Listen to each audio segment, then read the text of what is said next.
السلام عليكم ورحمة الله وبركاته. طبعا والله يا خبرنا ادخل على الفيسبوك ما بقول لابو حنظلة انتقادات لابو حنظلة.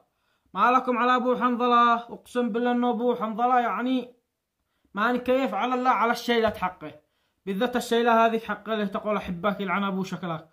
اقسم بالله انه يا جماعة ابو حنظلة حالي، وبعدين ليش ينتقد باحترام، مش تدخلوا للعرض ومدري لا فين. انتقدوا انتقاد بنا ولا لا تنتقدوش.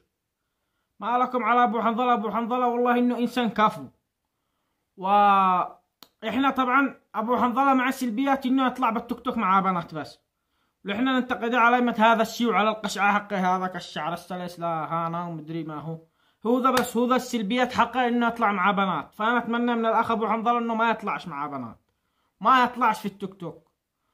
رسالة ثانية لرياض الزنام، يعني قد جزع كل المشاهير، ما خلاش مشرور الا وهو ينتقده. قد مثل مع عثمان خلاص، يعني خلاص قد مثلت مع عثمان عشان نقدر لك ولا كيف؟